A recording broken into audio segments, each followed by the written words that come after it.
हाज़रीन सुबह बख़ैर पाण बीठा आहियूं हिन वक़्तु बाईपास शादीलाल जे रोड ते।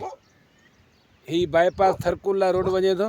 कई बार जो तव्हांखे मूं ॿुधायो आहे मेन रोड आहे ऐं अक्सर ॾिठो वञे त जेके बि माण्हू आहिनि मिसाल पोल्ट्री फार्म वारा पाण चऊं उन्हनि जा बि जे पाण ॾिसूं ये जेके मुर्गियूं मरियो वञनि उहो कटा भरियो उतां 8-10 कटा 15 भरियो बाईपास ते छॾियो वञे।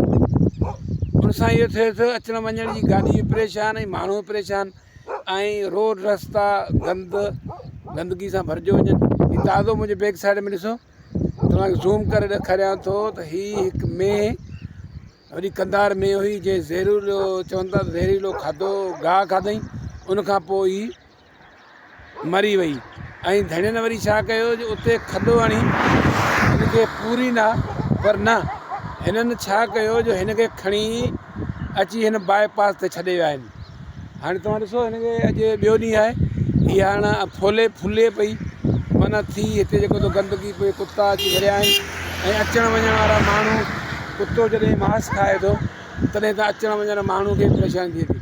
ऐं सोचणु घुरिजे उन माण्हुनि खे त असां न अहिड़ी जानवर पालियल जानवर आहे जेको कुदरती गाह खाइण सां या ॿियो मरी वियो आहे त हुनखे त ज़मीन में वॾो खॾो हणी पूरे छॾे, पर न हिननि जी इहा ई कोशिशि हूंदी आहे त असीं खणी हिते रोड ते छॾे वञूं। रोड ते छॾण वञण सां गंदगी थिए थी ऐं बदबू थिए थी ऐं इहे ॿियनि मुल्कनि में कोन्हे, जीअं पंहिंजे मुल्क में ऐं जेको त कानून कोन्हे।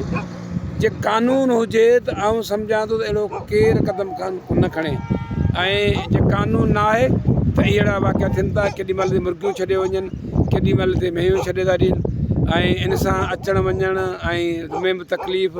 हिते हिन साथ में तक़रीबन सवें कुता अची हिनखे भिचंदा ऐं इनखे खाईंदा, मांस पटींदा। पोइ उनजो छा थींदो, जेको ॿारड़ो गुज़रंदो हितां या को माण्हू गुज़रंदो त उनखे बि जेको त कुता अहिड़ो मांस खाइण खां पोइ छिता थी पवंदा।